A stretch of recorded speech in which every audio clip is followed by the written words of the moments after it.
حضرت نے آپ کو یہ مشورہ دیا یہی موبائل لینے ہیں؟ ہاں ہاں. اچھا. بسم اللہ الرحمن الرحیم.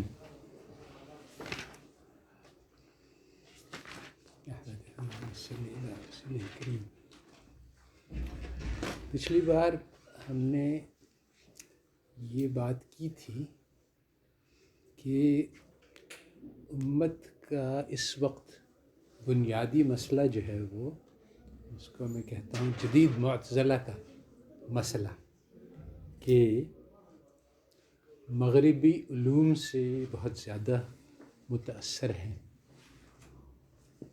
اور ان مغربی علوم کو کسی نے، یعنی بہت کم لوگوں نے سمجھا ہے. اور دراصل میں نے یہ بھی کہا کہ اس کو سمجھنا یعنی ایک عامی سمجھ کے کافی نہیں ہے اس کے لیے، کیونکہ اس میں بہت ساری غلطیاں ہیں. اور وہی جو قدیم معتزلہ تھے ان کے بھی یہی مسئلہ پیش آیا تھا کہ یہ یونانی فلسفہ جو ہے وہ اغلاط سے بھرا ہوا تھا، مگر بہت خوبصورت شکل سے تھا. اس لیے اس میں سے پھر امام غزالی نے تحافظ الفلاسفہ میں لکھا کہ یہ بھی غلط، یہ بھی غلط، یہ بھی غلط. اور دراصل یہی بات تھی کہ وہ اتنی پیچیدہ اور لچھے دار اور ایسے طریقے سے بات کی جاتی تھی کہ ہمارے سیدھے سادے مسلمان اس سے مرعوب ہو کے کہتے تھے کہ بھائی یہ تو ضرور ہی صحیح ہوگا. تو بالکل اسی طرح سے آج جو مغربی علوم ہیں وہ اغلاط سے بھرے ہوئے ہیں، ان کی بنیادیں کھوکھلی ہیں. اور مگر اس بات کو کہنے کی، سمجھنے کی کسی کو جرأت نہیں ہے. اور جو کہتا ہے میرے جیسا آدمی، اس کو فوراً کہتے ہیں کہ یہ تو دین کے غیرت میں اور جوش میں جو ہے نا مغرب کے علوم سے انکار کر رہا ہے. تو اور یہ پھر فوراً خندق کی بات شروع ہو جاتی ہے. تو میں یہ نہیں کہہ رہا ہوں کہ بھئی ہمیں مغرب سے کوئی الرجی ہے اور ہمیں ان سے نفرت ہے، اور میں کہہ رہا ہوں کہ مغرب علوم میں غلطیاں ہیں، جو غلطیاں اس کو پہچانو. اب جو ہے لوگوں کو اتنی زیادہ تعظیم اور ہیبت ہے مغرب کی کہ وہ اس کو ماننے کو تیار نہیں کہ اس کے علوم میں بہت ساری غلطیاں ہیں. اور اس کی بھی ایک وجہ ہے. اس کی وجہ یہ ہے کہ جب ہم دیکھتے ہیں دنیا میں تو ہم کہتے ہیں اچھا یہ چھت کو دیکھو، یہ پنکھے کو دیکھو، یہ ساری دنیا ہی مغرب نے بنائی ہے، چلائی ہے، تو کیسا ہو سکتا ہے کہ وہ بنیادی غلطیاں کریں؟ نہیں ہو سکتا. یہ بات عقل کے خلاف ہے. یہاں پہ یہ بات سمجھنے کی ضرورت ہے کہ علوم کی دو اقسام ہیں. ایک طبعی علوم ہیں، اس کو فزیکل سائنسز کہتے ہیں. ایک معاشرتی علوم ہیں جو انسانی علوم ہیں. تو طبعی علوم میں ہمیں بالکل انکار نہیں کہ انہوں نے بہت زبردست ترقی کی ہے، اور ہاں انہوں نے راکٹ بھی بنا دیا، ایٹم بم بھی بنا دیا، اور یعنی بے شمار ایسی ایجادات کی ہیں جس سے عقل دنگ ہے. تو اس سے انکار تو نہیں کیا جا سکتا. البتہ ہاں ہم یہ ضرور کہہ سکتے ہیں کہ اس سے انسانیت کو فائدہ ہوا کہ نقصان، یہ ایک الگ بحث ہے. بہرحال اس بحث کو چھوڑ دیں، کیونکہ بہت زیادہ بڑے بڑے مارکے طے کرنے ہیں تو ایک میدان میں اپنی شکست مان لیتے ہیں. کوئی بات نہیں، ان کو دے دو کہ طبعی علوم ان کے ہاتھ میں رہیں، وہ اس کے چیمپئن اور سورما کہلائیں. معاشرتی علوم میں انہوں نے بہت ہی بنیادی غلطیاں کی ہیں. معاشرتی علوم کیا ہے؟ انسان کی معاشرت کیسی ہے، انسان کو کیا کرنا چاہیے، انسان کی زندگی کا مقصد کیا ہونا چاہیے، انسان کیوں آیا ہے، انسان کو کس نے پیدا کیا ہے، ہمارے ساتھ کیا ہونے والا ہے، کون سے اچھے اعمال ہیں، نیکی کیا ہے، بدی کیا ہے، اس کے بارے میں کچھ نہیں جانتے. اور یہ بات بدیہی ہے کہ انسان کے بارے میں انہوں نے تو، چونکہ اس کی بھی ایک لمبی تفصیل ہے کہ انہوں نے اپنے دین سے انکار کیا، اور جب انہوں نے دین سے انکار کیا تو انہوں نے غیب سے بھی انکار کر دیا. اب یہ بہت مزے کی بات ہے، بہت یعنی عجیب بات ہے کہ ان کا ایک بہت مضبوط فلسفہ ہے جس کے خلاف بھی آواز بہت ساری بلند ہوئی ہے، کیونکہ وہ عقل کے خلاف ہے. مگر وہ کہتے ہیں کہ ہم صرف اس چیز میں ایمان لائیں گے جس کا مشاہدہ ہو سکے یا جو عقل سے ثابت ہو، اور مشاہدے اور عقل کے علاوہ کوئی تیسرا راستہ نہیں ہے علم کا. گویا وہی سے ان کو مکمل طور پہ یعنی انکار ہے. تو ان کے معاشرتی علوم بالکل ہی کھوکھلے ہیں اور بے بنیاد ہیں، اور اس میں یعنی عقلات بھری ہوئی ہیں، مگر ہمارے مسلمان اتنے ہیبت زدہ ہیں کہ وہ بات جو قرآن سے بھی ٹکراتی ہے اس کی بھی وہ تعویل کرتے ہیں۔ اب مثلاً یہ جو معیشت کا علم ہے، اس کی بنیاد ہوتی ہے، اس کی شروع ہوتی ہے یہاں سے کہ وہ کہتے ہیں کہ انسان بنیادی طور پر خود غرض ہے۔ اب بجائے اس کے کہ ہم لوگ یعنی مسلمان آدمی جو اس کو دے کے کہے کہ بھائی ہمیں تو یعنی اس کی الٹی تعلیم دی گئی کہ ہاں خود غرضی کا عنصر ہے ضرور انسان میں، اس کی بھی آیات اور دلیل ہم نکال سکتے ہیں کہ ہاں انسان کے اندر خود غرضی کا مادہ موجود ہے، مگر یہ کوئی اچھی بات نہیں ہے، اور اس کو بدلا جا سکتا ہے۔ انسان اگر کوشش کرے تو وہ اس کو پہ قابو پا سکتا ہے۔ اللہ تعالیٰ نے خود غرضی کی کو برا کہا ہے اور فیاضی کو اچھا کہا ہے، قرآن میں بھی اور حدیث میں بھی۔ تو جب یہ کہا ہے تو یہ بات تو نہیں ہو سکتی کہ یہ فعل عبث ہے کہ نہیں، انسان تو بنیادی طور پہ خود غرض ہے اور اس کو کچھ بھی کر لو، یہ بدلا نہیں جا سکتا ہے۔ اور یہ اس کی مجھے یعنی اس کے لیے ایک دلیل دینے کی ضرورت اس لیے پیش آ رہی ہے کہ یہ بات آدمی کو دنگ کرنے کے لیے ضرورت ہے کہ مسلمان لوگ نہیں، جب انہوں نے کہہ دیا کہ انسان بنیادی طور پہ خود غرض ہے تو پھر انہوں نے قرآن اور حدیث سے دلیل لے کے آ گئے کہ ہاں بھائی یہ بات صحیح کہتے ہیں وہ۔ یعنی یہ حیرت انگیز درجے کی مرعوبیت کی نشانی ہے۔ اور ان کا کہنا یہ ہے کہ انسان کی زندگی کا مقصد ہے کہ وہ زیادہ سے زیادہ گڈز اینڈ سروسز، چیزیں اور یعنی سے لطف اندوز ہو۔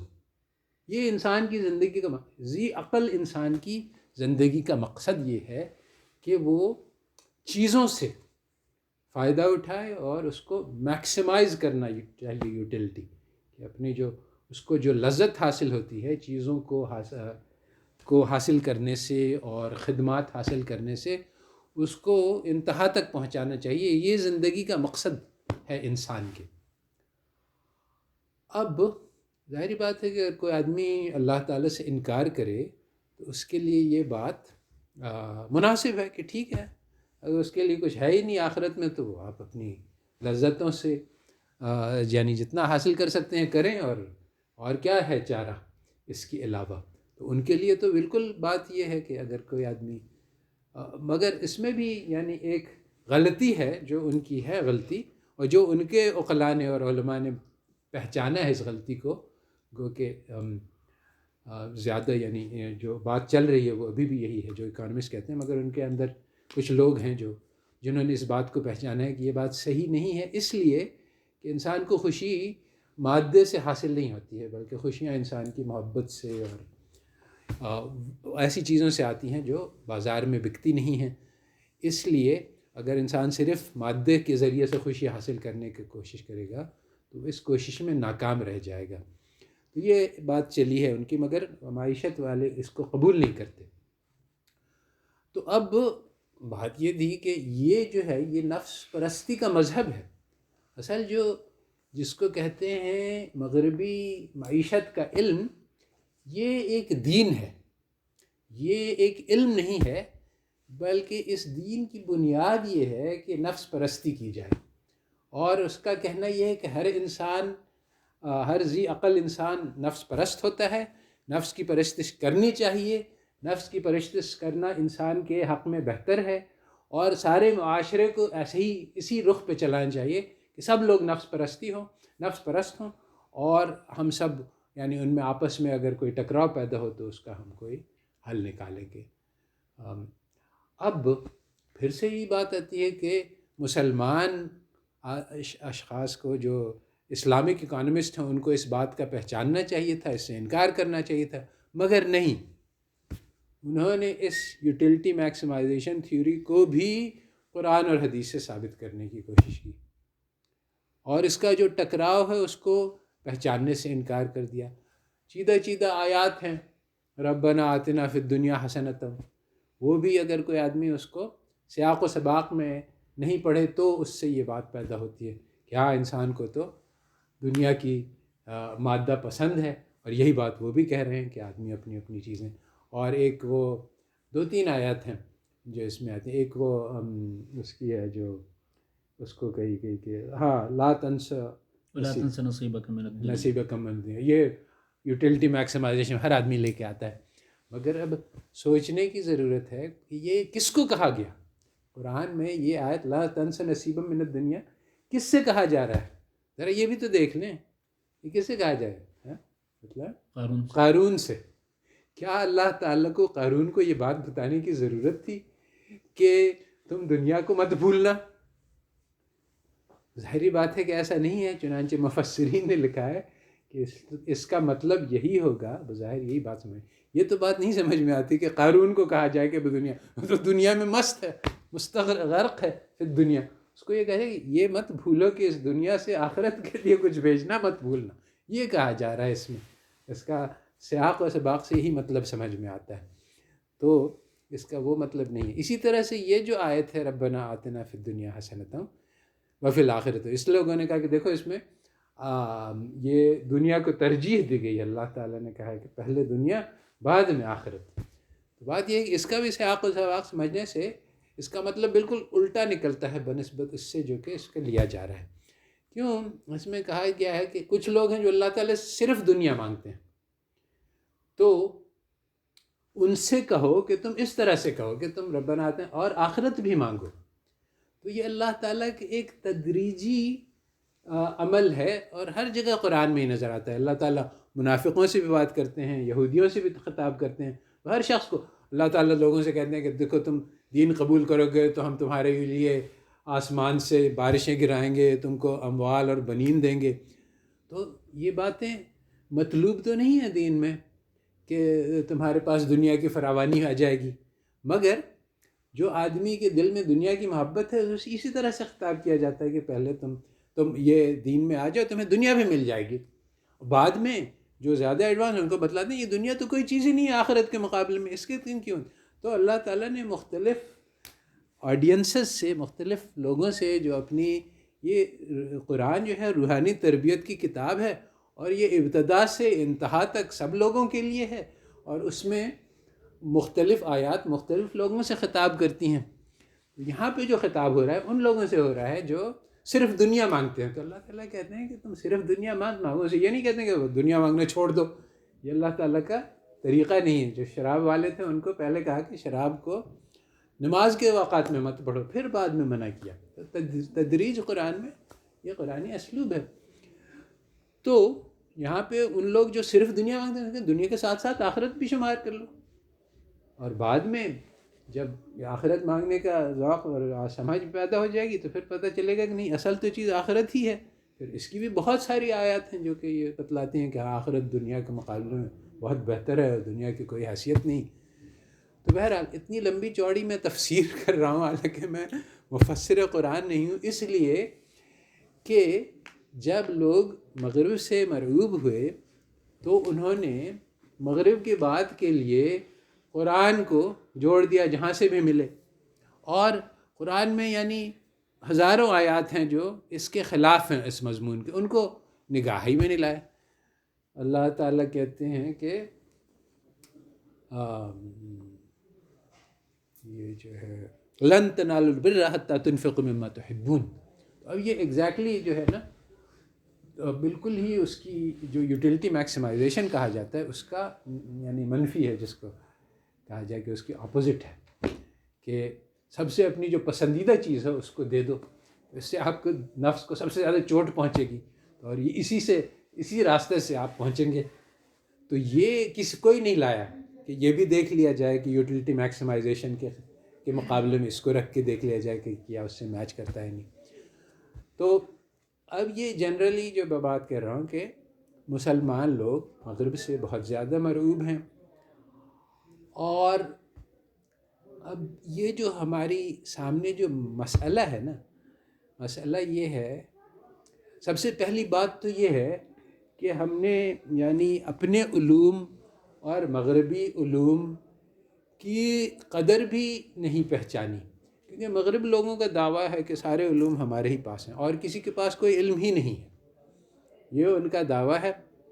اور ہمارے لوگ بھی یہی سمجھتے ہیں کہ جو قرآنی اور احادیث کے علوم ہیں وہ آخرت کے لیے تو کارآمد ہیں، دنیا میں اس کا کوئی واسطہ نہیں۔ تو یہ بات کہ ہمیں ضرورت ہے، یعنی ایک تو اسٹریٹجی، ایک تدبیر جو اختیار کی گئی مدرسوں میں کہ اپنے ایمان کو محفوظ کر لیں ایک قلعے میں اور طاقت حاصل کریں اور پھر ہم جا کے حملہ کریں گے۔ یہ ابھی وہ ہم لوگ دوسری جو کتاب پڑھ رہے ہیں مولانا سید ابوالحسن علی ندوی کی، تو اس میں انہوں نے یہی بات لکھی ہے کہ جب 1897 میں مسلمانوں کو شکست ہوئی تو پھر جو علماء تھے دیوبند کے، انہوں نے کہا کہ اس وقت سازگار نہیں ہے فتح کے لیے، تو ہم اپنا ایک قلعہ بناتے ہیں محفوظ، جس میں ایمان کو بھی محفوظ کریں گے اور طاقت بنائیں گے تاکہ ہم پلٹ کے ان کا مقابلہ کر سکیں۔ اور چونکہ اس وقت جو ہے وہ مقابلہ کے لیے ہم تیار نہیں ہیں، اس لیے بہتر یہ ہے کہ ہم ان سے الگ تھلگ ہی رہیں، کیونکہ اس وقت ہمارے پاس، اور یہ انہوں نے صحیح پہچانا کہ اگر ہمارے لوگ اس وقت مرعوب ذہنیت کے ساتھ مغرب کی طرف جائیں گے تو وہ بہہ جائیں گے۔ اور یہ انہوں نے خاص طور پہ یہ سید ابوالحسن ندوی نے اس کتاب میں یہ بھی لکھا ہے کہ یہ ان کا خیال اول نہیں تھا، مگر جب انہوں نے مغربی تعلیم کے اثرات دیکھے ان میں، یہ سید کیا نام تھا جو علی گڑھ کے بانی تھے، سر سید، تو پھر انہوں نے دیکھا کہ یہ لوگ تو الحاد کی طرف پہنچ گئے ہیں، اور انہوں نے بس یہی رویہ اختیار کیا جو آج بھی میں بتلا رہا ہوں کہ بس جو مغرب والے کہتے ہیں وہ تو اصل ہے، اس میں تو کوئی گنجائش نہیں ہے رد و بدل کی، قرآن کی ہم جتنی چاہیں ترمیم کر لیں، حدیث کی ہم جتنی چاہیں اس کی وہ کر لیں، ترمیم کر لیں تاکہ اس سے مطابقت پیدا کر دیں۔ تو اسلام کا مطلب یہ ہے کہ مغرب کو تو کلہو 100% صحیح مان لیا جائے اور قرآن اور حدیث میں لچک اختیار کی جائے۔ تو جو اصل موقف تھا ندوہ والوں کا، جو اس وقت بھی صحیح تھا آج بھی صحیح ہے، وہ یہ کہ ہاں دین میں اصول پہ جمے رہا جائے اور فروع میں لچک اختیار کی جائے۔ یہ کوشش بہت سارے لوگوں نے کی کیونکہ اس کی اہمیت کو سب لوگوں نے دیکھا، یہ بہت سارے لوگوں نے دیکھا۔ یہ جو بات میں کہہ رہا ہوں میں نئی نہیں ہے، کوئی میری طرف سے نہیں ہے، بلکہ بہت سارے لوگوں نے اس کی کوشش کی، جس کی سب سے بڑی جو عالمی سطح پہ ہوئی کوشش وہ انٹرنیشنل اسلامک یونیورسٹی ہے۔ یہ جب مسلمان ممالک کی آپس میں ملاقات ہوئی 1980 کی بات ہے غالباً، تو انہوں نے کہا کہ ہمیں ضرورت ہے کہ اسلامی علوم اور مغربی علوم کو ایک جگہ پہ جوڑا جائے، اور یہ سب سے بڑا مسئلہ ہے امت کا کہ ہمارے دینی علوم جو ہیں وہ جو دینی علوم کے حامل ہیں وہ دنیا کو نہیں جانتے، اور جو دنیاوی علوم کے دستبردار ہیں وہ دین کو نہیں جانتے، تو ان دونوں کو یکجا کرنا چاہیے۔ تو چنانچہ انٹرنیشنل اسلامک یونیورسٹی میں اسی رخ پہ یہ طے ہوا کہ ہم لوگوں کو عربی بھی سکھلائیں گے اور فقہ بھی سکھائیں گے اور حدیث بھی سکھلائیں گے اور قرآن بھی سکھلائیں گے، ساتھ ساتھ مغربی علوم بھی سکھلائیں گے۔ مگر یہ کوشش یہاں بھی ہوئی اور انٹرنیشنل اسلامک یونیورسٹی ملیشیا میں بھی، اور بھی بہت سارے لوگوں نے انفرادی طور پہ بھی اجتماعی طور پہ بھی کوشش کی، مگر یہ اکثر ناکام رہی۔ اور یہاں میں یہ بھی کہوں گا کہ اسلامک یونیورسٹی میں بھی ناکام رہی، اور اس کی وجہ یہی ہوئی کہ عام طور پہ یہی تصور کیا گیا کہ مغربی علوم نیوٹرل ہیں، یعنی وہ ان کا دین سے کوئی تعارض نہیں ہے۔ اور اسی کی مثال دی گئی کہ جیسے آدمی کوئی لکڑی کاٹنا سیکھے تو دین کا اس سے کوئی واسطہ نہیں۔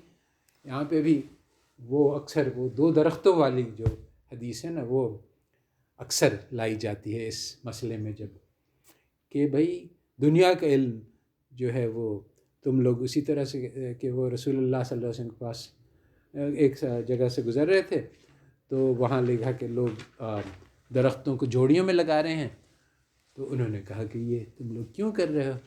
تو غالباً یہ استفساریہ تھا کہ کیوں کر رہے ہو اس کی وجہ پوچھ رہے تھے، تو مگر لوگوں نے اس کو تنقید کے طور پہ لیا اور انہوں نے کہا کہ ایک ایک ڈال دیتے ہیں، کیونکہ رسول اللہ صلی اللہ علیہ وسلم نے تنقید کی ہے، تو وہ ایک ایک ڈالا تو وہ اصل میں دو درخت ایک دوسرے کو پناہ دیتے ہیں، جو صحرا کی ہوا ہوتی ہے، تو وہ درخت جل گئے۔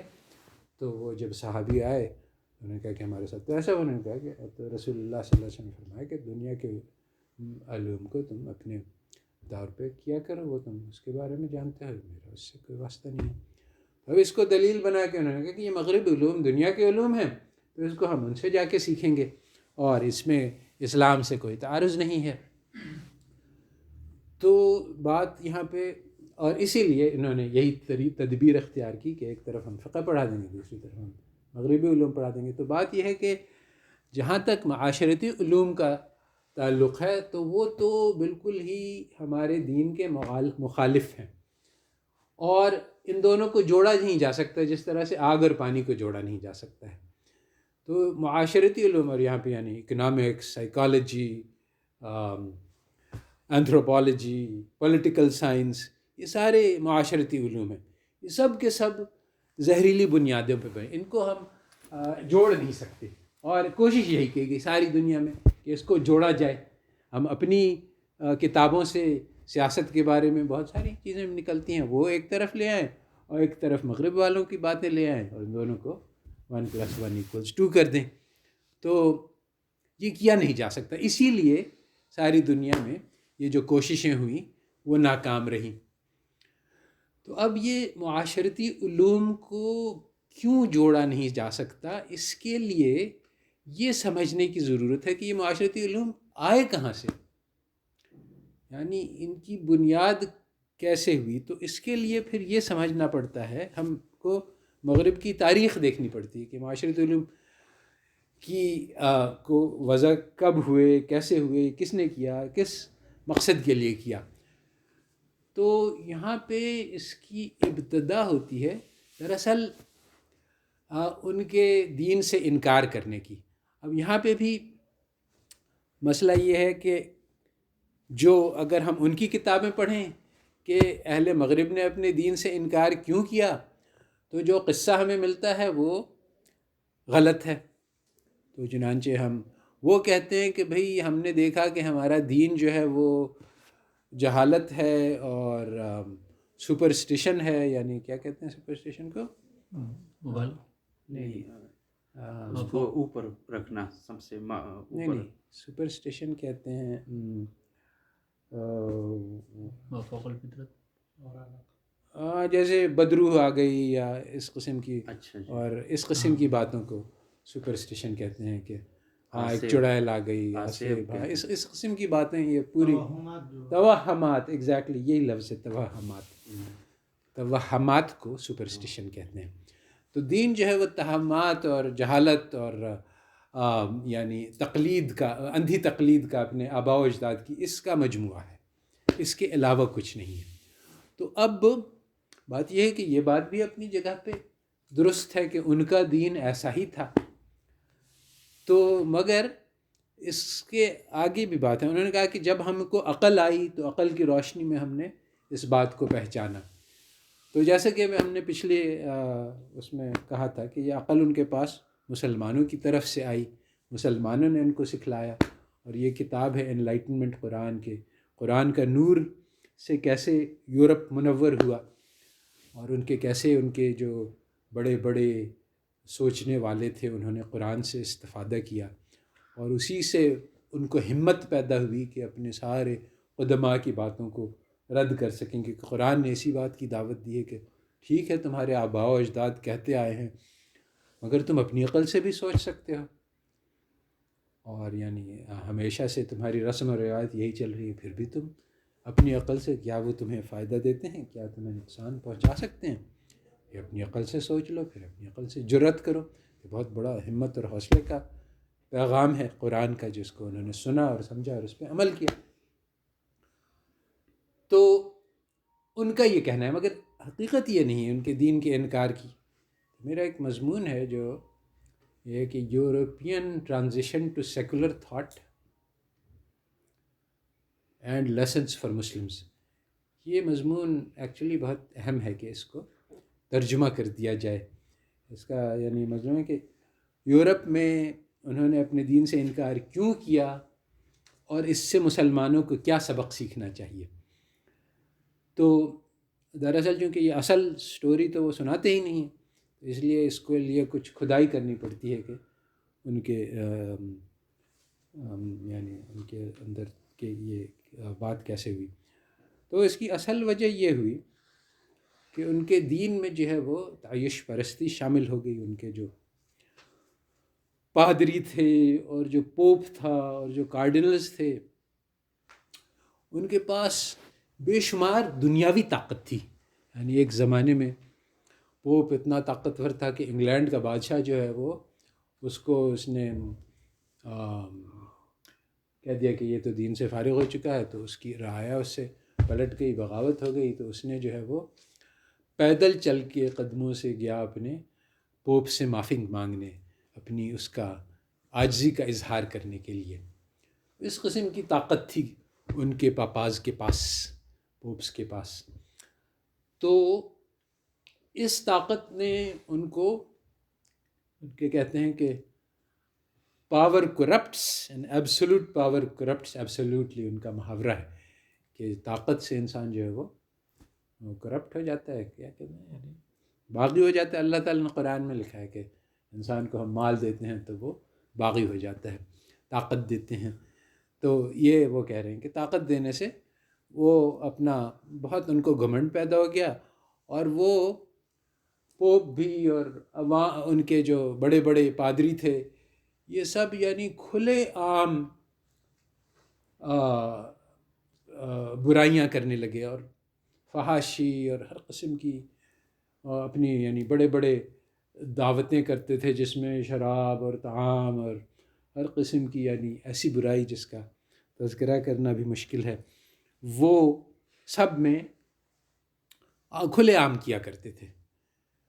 اور ساتھ ساتھ وہ گناہوں کے لیے معافی بھی بیچنا شروع کرتے تھے کہ گناہ کر لو اور اس کے لیے معافی لے لو، اور اس کی جو ہے وہ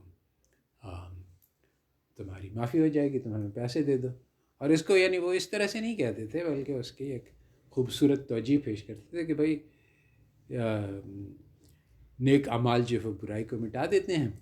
تو تم نے برائی کی ہے تو تم ہمارے چرچ کو صدقہ دے دو تو ہم تمہارے گناہ کو معاف کر دیں گے. تو اس میں جو غلطی ہے وہ یہ ہے جو مارٹن لوتھر نے بعد میں کہا کہ پوپ جو ہے اس کے ہاتھ میں اختیار نہیں ہے کہ وہ گناہوں کو معاف کرے.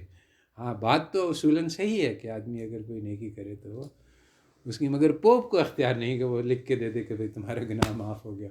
بہرحال اس پہ بہت زبردست لڑائی ہوئی آگے جا کے عیسائیت میں. تو بہرحال بات یہ ہے کہ ان سب عیاشیوں کی وجہ سے یعنی کردار ان کی برائی کی وجہ سے عوام جو ہے وہ دین سے بدظن ہو گئی. اس وجہ سے نہیں ہو گئی، ان کو عقل آ گئی تھی. اور پھر جو دوسری بات ہوئی وہ یہی ہے کہ پھر کچھ لوگوں نے کیتھولک سے چرچ جو ان کا مین چرچ تھا اس سے انکار کیا، اور اس سے انکار کیا تو پھر ان دونوں کی آپس میں لڑائی ہوئی، بڑی ہی سخت خونریز لڑائی ہوئی. اور ان کے ہاں جو ہے وہ یعنی ایسے انہوں نے کام کیے جو کہ انسانیت سے بعید ہیں. انہوں نے اپنے یعنی ان کو کہا کہ بھئی یہ تو شیطان کی اولاد ہے، جو بھی کر لو اس کے ساتھ. ان کے پاس جو ہے وہ ٹارچر کے وہ تھے جس سے وہ انسانوں کو سخت قسم کی اذیت پہنچاتے تھے، آگ میں جلا دیتے تھے، پانی میں ڈبا دیتے تھے، ہر قسم کی ایسی انسانی حرکتیں کی ایک دوسرے سے دینی جذبے میں کہ عوام میں دین سے نفرت پیدا ہوگی کہ دین والے تو یہ کرتے ہیں.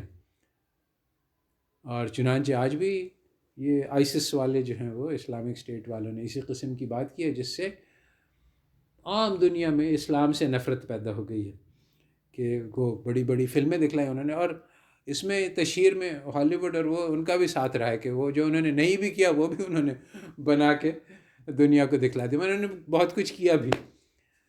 تو پھر ہم لوگ بھی اس کو ہوا دیتے ہیں کہ جب یہ بی بی آسیہ کا معاملہ آیا تو بہت سے علماء اس کے خون کے پیاسے نظر آ رہے تھے، جس سے مجھے اس کی پرواہ نہیں کہ مغرب والے کیا سوچتے ہیں، مگر مغرب والوں کا اثر جو ہے نا ہماری نوجوانوں پہ ہے بہت زبردست. اور جب نوجوان دیکھتے ہیں کہ ہمارے علماء تو خون کے پیاسے ہیں اس بیچاری، تو وہ کہتے ہیں کہ مغرب والے ہی صحیح کہتے ہیں. اور ہمارے علماء کو اس کا احساس بھی نہیں ہے کہ کس قدر یعنی ان کے ان حرکات سے جو ہے وہ ہمارے نوجوان دین سے بعید ہو رہے ہیں، کیونکہ ماڈرن ذہنیت سے اور ماڈرن خیالات سے علماء کا واسطہ نہیں پڑتا ہے، تو وہ اس سے بہت نقصان ہوتا ہے. تو بہرحال تو ان کی آپس میں خونریز لڑائیاں ہوئیں، اس سے بھی عوام دین سے بدظن ہو گئے. پھر ان میں فرقہ پرستی اور بہت سارے اور قباحت پیدا ہوئی. تو یہ ساری عوامل بنے جس سے ان کی دین سے دین کو چھوڑ دیا. مگر جو دین کو چھوڑ دیا نا تو اس سے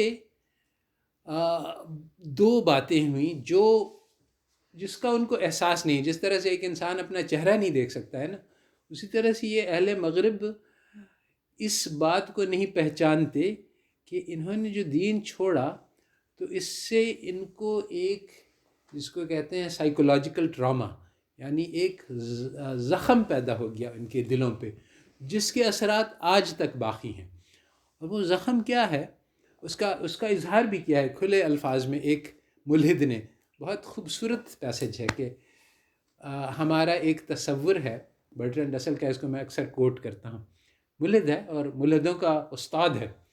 تو وہ کہتا ہے کہ دیکھو ہم لوگوں کو یہ اللہ تعالیٰ کا تصور جو ہے نا بہت آرام پہنچاتا ہے کہ کوئی ہمارے تنہائی میں ہماری مصیبت میں کوئی مدد کرنے والا ہے، آخر میں جا کے انصاف ہوگا، ظلم کا بدلہ دیا جائے گا. کہتا ہے کہ یہ ایک بچگانہ خواب ہے اور اس کو چھوڑ دینا ضروری ہے. اور اب ہمیں یہ سوچنا پڑے گا کہ ہمارا کوئی بھی نہیں ہے. اگر ہمارا یعنی ہم چاہے جتنی ہمت کر لیں، جتنی حوصلہ کر لیں، جتنی یعنی بہادری دکھلائیں، دلیری دکھلائیں، کوئی دیکھنے والا نہیں، کوئی تعریف کرنے والا نہیں، کوئی سننے والا نہیں. اور اگر ہم بزدل ہوں اور ظالم ہوں، اس کا بھی کوئی اس کو بھی کوئی یعنی اس کا نفی منکر کرنے والا نہیں. جو دنیا یہ بہت ہی ایک سرد کائنات ہے، اس میں کوئی جذبات نہیں، کوئی احساسات نہیں. اور ہمیں اس زبردست المیہ کے اوپر، یہ ایک بہت بڑا المیہ ہے، مگر ہمیں اس کے ساتھ جینا سیکھنا پڑے گا. یہی عقل کا تقاضا ہے کہ اور ان کے ایک اور بہت بڑے فلسفی نے کہا کہ خدا کی موت واقع ہو گئی ہے اور یہ بہت ہی زبردست المیہ ہے اور لوگوں کو اس کا ادراک نہیں ہوا ہے کہ یہ کتنا بڑا المیہ ہے. یعنی ہم لوگ ابھی بھی اپنی زندگی ایسے ہی گزار رہے ہیں جیسے کہ اللہ تعالیٰ ہے، حالانکہ اللہ تعالیٰ کا وجود نہیں ہے. یہ بھی ایک بہت اہم، نیتشے نے یہ کہا تھا، حکیم نیتشے نے. یہ بہت اہم بات ہے کہ یعنی اگر واقعی انسان اللہ تعالیٰ سے انکار کرے تو پھر اب وہ آزاد ہے، اب وہ جو مرضی آئے کرے. اگر میرے دل میں آئے کہ میں اس آدمی کو جو میرے بازو میں بیٹھا ہے، مجھے اس کا شکل نہیں پسند، اس کو میں چھری مار کے قتل کر دوں، تو ٹھیک ہے، کر سکتا ہوں، کوئی روک نہیں سکتا سوائے اس کے یعنی اگر میں ایسے قتل کروں کہ یعنی مجھے دیکھنا ہوگا صورتحال، مگر اس کے علاوہ کوئی نہیں ہے. یعنی اگر میں ایسے طریقے سے قتل کروں کہ کوئی مجھے دیکھے نہیں اور کوئی مجھے پکڑ نہیں سکے تو پھر میں آزاد کر سکتا ہوں. یعنی صرف میری روک یہی ہے کہ تو اس کو کہتے ہیں کہ ایک ایکسٹرنل موریلٹی ہے، ایک وہ موریلٹی ہے جو باہر سے ہمارے اوپر لاگو کی جاتی ہے. یعنی قانون ہے، میں چوری اس لیے نہیں کرتا ہوں کیونکہ شاید میں پکڑا جاؤں. اور ایک اندرونی موریلٹی ہوتی ہے کہ میرا دل کہتا ہے کہ یہ کام غلط ہے، اس کو نہ کرو، چاہے کوئی دیکھ نہیں رہا ہو. اللہ تعالیٰ نے قرآن میں اس کا تذکرہ کیا ہے کہ کیا وہ ایحسب الانسان یترک سدی، اور اس کے علاوہ بھی ایک اور جگہ پہ آیا ہے کہ کیا تم سمجھتے ہو کہ کوئی دیکھ نہیں رہا ہے، بہت جگہ پہ. تو جو مومن ہے وہ نیکی اس لیے کر رہا ہے، وہ کہتا ہے اللہ دیکھ رہا ہے، چاہے کوئی اور نہ دیکھے اور چاہے کوئی اور دنیا میں اس پہ مواخذہ نہ ہو.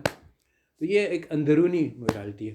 ان کے ہاں جو ہے وہ جب خدا نکل جائے بیچ میں سے تو اب بیسیکلی جو سارا سب چیزیں پھر زیرو سے شروع ہوتی ہیں.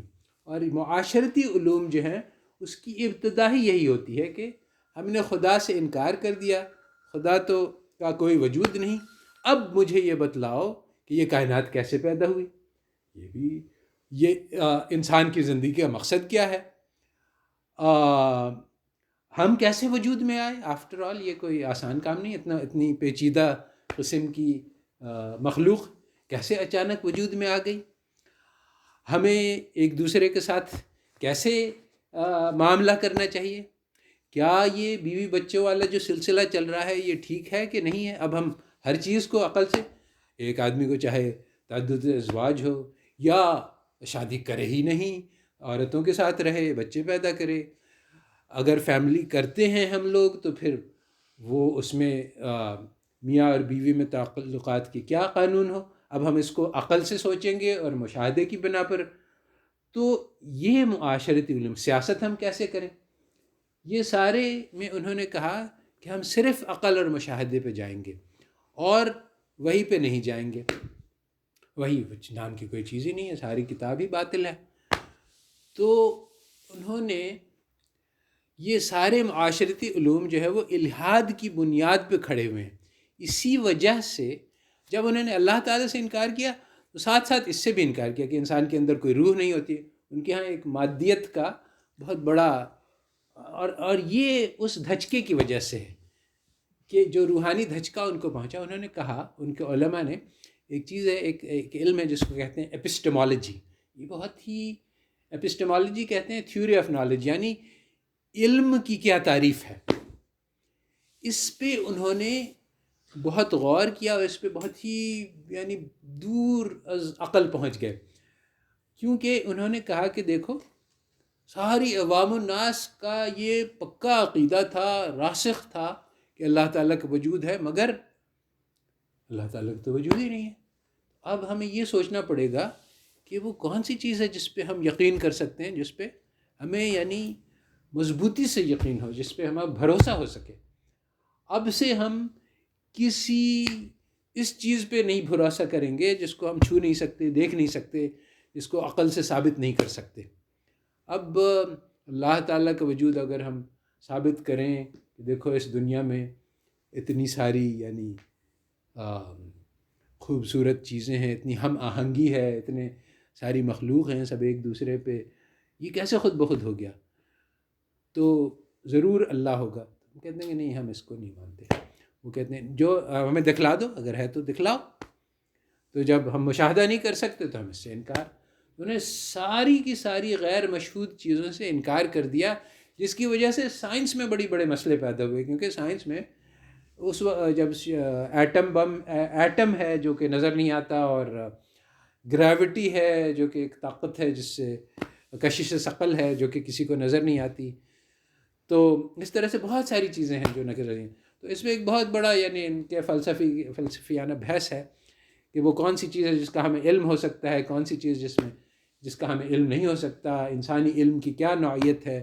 یہ سارا ایپسٹمالوجی، اس میں انہوں نے بہت ساری غلطیاں کی اور ابھی بھی انہی غلطیوں پہ قائم ہیں.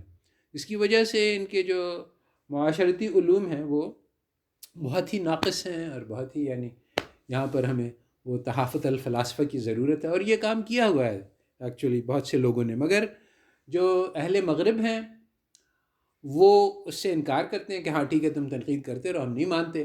ان کا جو سواد اعظم ہے وہ اپنی غلطیوں پہ قائم ہے مضبوطی سے. تو ان کے جو نقاد ہیں ان سے ہمارے جو مسلمان ہیں انہوں نے سیکھا ہے، مگر وہ بھی اور وہ سمجھ گئے ہیں کہ یہ مغربی تہذیب، مگر ان کی بھی باتیں ہمارے مسلمانوں کی سواد اعظم نہیں مانتی. کہتی کہ یہ کیسے ہو سکتا ہے کہ اہل مغرب جو ہے وہ بڑی بڑی فاش غلطیاں کرے، اتنے ذی عقل، ذی ہوش، ذی شعور لوگ اتنی بھونڈی غلطیاں نہیں کر سکتے. تو اس کی وجہ سے یعنی جرأت نہیں ہوئی ہمارے مسلمانوں کو اس بات سے انکار کرنے سے ان کے علوم سے، اور جو انکار کرتے ہیں ان سے وہ انکار کرتے ہیں کہ بھائی یہ تو تمہاری وہ دینی جوش ہے جس کی وجہ سے تم کہہ رہے ہو کہ سارے کے سارا علم غلط ہے ان کا، اور نہیں ہمیں یہ کرنا چاہیے کہ خذ ما اس میں سے جو اچھی چیز ہے، ہاں ایگزیکٹلی، اس میں سے جو اچھی چیز ہے وہ لے لو، یہ جو پورا انکار ہے یہ غلط ہے۔ تو میں یہ کہتا ہوں کہ بھائی جب انہوں نے پوری علم کی بنیاد ہی رکھی الحاد پہ، اللہ تعالیٰ سے انکار پہ، تو اب ہم یہ کہہ سکتے ہیں کہ یعنی عام طور پہ ہم یہ کہہ سکتے ہیں کہ عام اس کا اصول یہ ہوگا کہ جو چیز ہے اس کے آنکھ بند کر کے اس سے انکار کر دو۔ ہاں کوئی خاص چیز ہو سکتا ہے کہ اس اپنے سارے اس میں سے ایک دو چیزیں صحیح بھی ہو اور ہو ایسا ہے بھی، تو وہ ہم ضرور ان سے لے سکتے ہیں، مگر یہ سمجھنے کے لیے کہ کیا اچھا ہے کیا غلط ہے ہمیں اپنی ذہنیت کو بدلنا ہوگا۔ وہ جو معروف ذہنیت سے ہم ان کے اوپر حاکم بن کر بیٹھیں، اب حاکم بن کے بیٹھنے کے لیے کافی گہری علم کی ضرورت ہے، اور وہ ہے نہیں لوگوں کے پاس۔ تو کچھ لوگ ہیں جنہوں نے اس علم کو حاصل کیا ہے، یعنی اچھی بڑی تعداد میں، مغرب میں بھی بہت سارے ہیں، مغرب میں تو زیادہ ہیں، کیونکہ انہوں نے یہ ایک پورا ایک اسکول ہے، اسکول آف تھاٹ ہے، ایک مکتب فکر ہے جو کہ تنقید کرتا ہے اور ان کے ماڈرنسٹ کو برا بھلا بھی کہتا ہے، اس کا مذاق بھی اڑاتا ہے، مگر وہ سواد اعظم نہیں ہے، بلکہ وہ ان کے اپنے یعنی مائنورٹی اسکول مانا جاتا ہے، اور ان کا بھی اپنے چیزیں ہیں۔ بہرحال تو بات یہ ہے کہ جو ہمارے نقاد ہیں ان کا، اب وہ جو بات میں کہہ رہا ہوں وہ یہ ہے کہ ہمیں یہ ضروری ہے کہ تحافظ الفلاسفہ کرنا، اور چنانچہ انہوں نے اس کی کوشش کی۔ تو انہوں نے جو کوشش کی وہ یہ ہے کہ وہ کہتے ہیں کہ اچھا آؤ ہم سے مغربی فلسفہ سیکھو، اور پھر ہم تم کو بتلائیں گے کہ یہ فلسفہ میں یہ کہتے ہیں اور یہ اس لیے غلط ہے۔ تو اب یہ جو ہے یہ طریقہ جو ہے یہ چلتا نہیں ہے، یعنی ہم ایک عالم کو اٹھائیں جس نے 10 سال مدرسہ پڑھا ہوا ہے، پھر ہم اس کو مغربی فلسفہ سکھلائیں، وہ اپنا ہی یعنی بہت ہی دقیق اور لچھے دار اور مشکل قسم کا ہے، وہ سمجھ میں آدھا نہیں آتا، ہضم نہیں ہوتا ہے، پھر وہ ہضم کر لے تو پھر ہم اس کو سمجھائیں کہ اس میں کیا غلطیاں ہیں، اس کے لیے ایک عمر درکار ہے، کون جیتا ہے تیری زلف کے سر ہونے تک۔ تو یہ مسئلہ ہے کہ یہ طریقہ کارآمد نہیں ہے، چلایا نہیں جا سکتا کہ ہم پورا مغربی 300 صدی کا اس میں فلسفہ ہے، وہ ہم ان کو سکھلائیں ابتدا سے آخر تک انتہا تک، پھر اس کو منتہی بنا دیں مجدد فی المغربی فلسفہ، تو یہ وہ خود نہیں کر سکے ہیں مغرب والے، یعنی وہ بھی اس کی کوشش کر رہے ہیں، تو ہم باہر سے بیٹھ کے یہ کام کروا دیں اپنے مسلمانوں کو، یہ ہو نہیں سکتا۔ تو اب ہم بڑے ایک مشکل مقام پہ پہنچے ہیں، ایک طرف یہ بھی ضروری ہے کہ تحافظ الفلاسفہ کی جائے، اور دوسری طرف ہم یہ کر بھی نہیں سکتے۔ تو بات یہی ہے کہ دراصل اس کو کرنے کی ضرورت نہیں کہ ہم ایک بہت بڑا علم سکھلائیں اور پھر اس کی نفی کر کے اس کو زیرو کر دیں، اس کو چھوڑ دیں ایک طرف، اس کو نہ سیکھنے کی ضرورت ہے نہ اس کی۔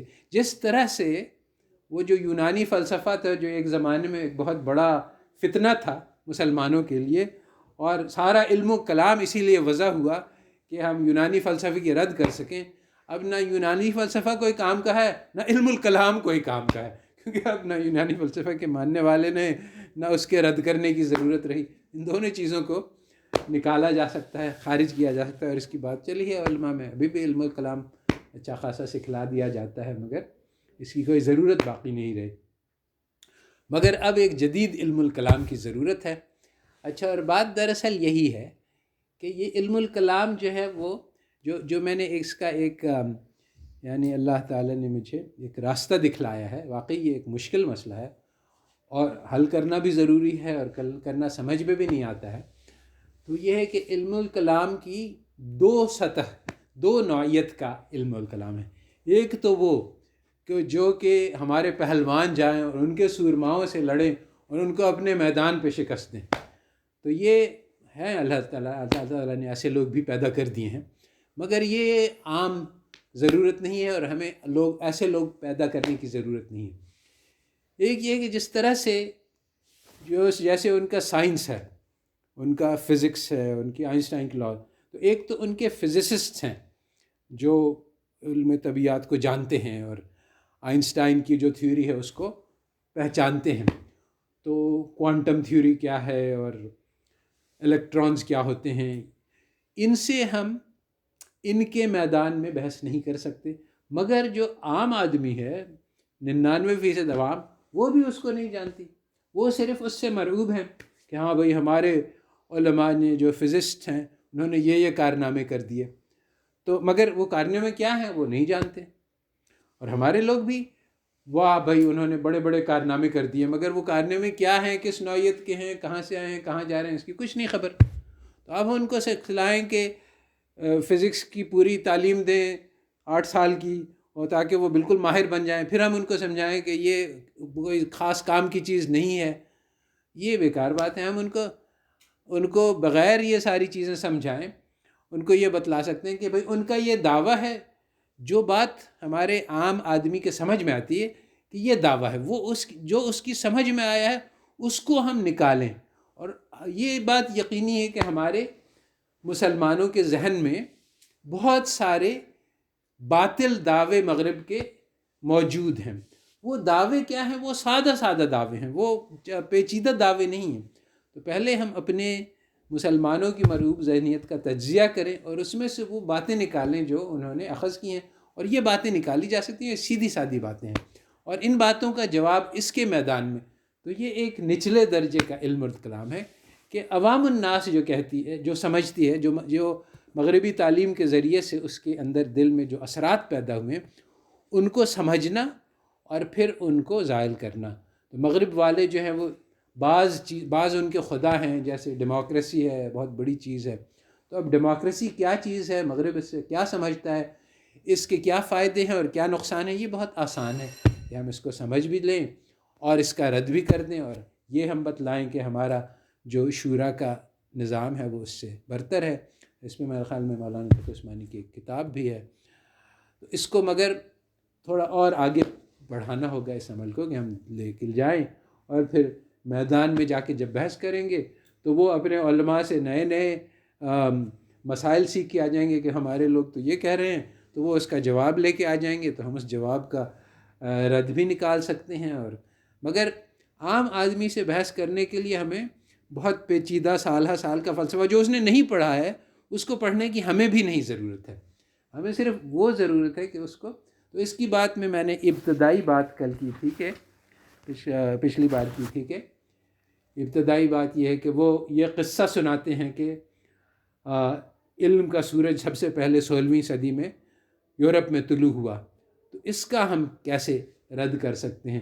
تو یہ ایک قصہ ہے جو عام ہے اور جو سب لوگ اس کو مانتے ہیں. اور جو بھی مغرب سے تعلیم حاصل کرتا ہے وہ تو عملی طور پہ اس کو دیکھتا ہے کہ ہم نے 8 سال 12 سال 16 سال لگا دیے اور سارے کا سارا مغربی علوم میں پڑھنے. تو کیا ہے اس میں کہیں قرآن اور حدیث سوائے ایک معمولی کلاس کے جس میں ہمیں قل هو اللہ سکھلا دی انہوں نے اور وہ چاروں قل کی ازبر کرتے رہے، اس میں کوئی ہمیں دنیا کے فائدے کی چیز نہیں نظر آئی. اور یہ دین تو وہ یہ اپنی آنکھوں سے مشاہدہ کرتا ہے کہ مغربی علوم بہت قیمتی ہیں، اس کی اہمیت ہے، اور اسلامی علوم کی بالکل ہی ناکارہ اور ناقص ہیں، اس سے کوئی فائدہ نہیں، دین کا فائدہ نہ دنیا کا فائدہ. یہ عام طور پہ بالکل اسی طرح سے جو ہماری اسلامی یونیورسٹیز ہیں اس میں بھی جو آدمی وہاں سے معاشیات پڑھتا ہے تو وہ ایک طرف فقہ فی المعاملات پڑھتا ہے اور ایک طرف اکنامکس پڑھتا ہے.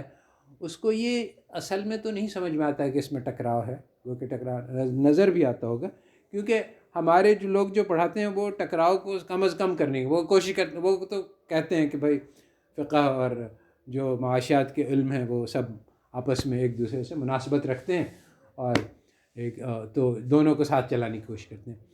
مگر وہ دیکھتا ہے کہ بھائی میں جب ڈگری لے کے میدان میں جاؤں گا تو جو نوکری ہے اس میں مجھے صرف وہ معاشیات کے سوال پوچھیں، کوئی مجھ سے فقہ نہیں پوچھے گا، کوئی فقہ معاملات نہیں پوچھے گا. فقہ معاملات کو لیتے ہیں تو کہتا ہے کہ اس کا مجھے کہیں پہ یعنی عملی طور پہ اس کا کوئی وہ شکل ہی نہیں نظر آ رہی. تو وہ کہتے ہیں یہ اسلامی علوم بیکار ہیں. تو بجائے اس کے کہ فائدہ ہوتا ہے کہ ہم اسلام بھی پڑھا رہے ہیں اور مغرب بھی پڑھا رہے ہیں، اس سے نقصان ہو جاتا ہے، آدمی کو دونوں کا مقابلہ کرتا ہے، وہ دیکھتا ہے کہ ہمارے علوم تو بیکار اور ناقص ہیں اور ان کے علوم مفید اور نافع ہیں، تو وہ پھر اس کے ذہن میں جو ہم اثر پیدا کرنا چاہتے ہیں اس کا الٹ اثر پیدا ہوتا ہے. تو کام کرنے کی ضرورت بھی ہے، مگر اس طرح سے جو مرعوب ذہنیت سے جو کام کیا جائے گا اس کے وہ اثرات مرتب نہیں ہوں گے جو ہم چاہ رہے ہیں. تو یہاں پہ میں نے 2 مضامین ہیں جس کا حوالہ دیا ہے. ایک تو European transition to secular thought lessons for Muslims, یہ ایک میرا مضمون انگریزی میں موجود ہے، اور دوسرا مضمون ہے origins of western social sciences, جس میں میں نے یہ بات لکھی ہے کہ مغربی معاشرتی علوم جو ہیں وہ ان کے طبعی علوم سے الگ کر کے دیکھنا چاہیے، دونوں ایک ہی چیز نہیں. اور اس میں دھوکہ اس لیے بھی ہم کھاتے ہیں کیونکہ ان کا دعویٰ ہے کہ ایک ہی چیز ہے. ان کا یہ دعویٰ ہے مغرب کا کہ جس طرح سے ہمارے فزیکل سائنسز مضبوط اور بہت مفید ہیں، اسی طرح سے ہمارے معاشرتی علوم بھی ہیں. تو ہم ان کے دعوے کو تسلیم کر لیتے ہیں، تو پھر ان کے دعوے سے ہمیں انکار کرنا ہوگا. اور اس میں ہم یہ دیکھ سکتے ہیں کہ بھائی معاشرتی علوم سے تو آپ نے ایٹم بم بنا دیا اور راکٹ بنا دیا، اپنے معاشرتی علوم سے آپ نے کیا کیا ہے؟ آپ کے یہاں سارے خاندان ٹوٹ گئے ہیں، بچے جو ہیں آپ کے یہاں وہ ہیں بغیر والد کے پیدا ہو رہے ہیں، اور آپ کے ممالک میں یعنی خاص طور پہ جو کیپٹلزم کا جڑ ہے جہاں امریکہ ہے، سب سے امیر ترین ملک ہونے کے باوجود وہاں بچے بھوکے رہتے ہیں بڑی تعداد میں، لاکھوں کی تعداد میں لوگوں بے گھر ہیں. تو یہ آپ کے معاشرتی علوم، ساری دنیا میں جنگیں پھر چل رہی ہیں، آپ کے معاشرتی علوم سے کیا فائدہ ہوا؟ تو یہ ہم کہہ سکتے ہیں کہ یعنی ایک ان کے یعنی فزیکل سائنسز کی تو ہم دلیل ہے دنیا میں نظر آتی ہے، معاشرتی علم کی کوئی دلیل نہیں نظر آتی. یہاں پہ میں اس سبق کو ختم کرتا ہوں انشاءاللہ. سوال ہے وہ کہ اگر ہم اس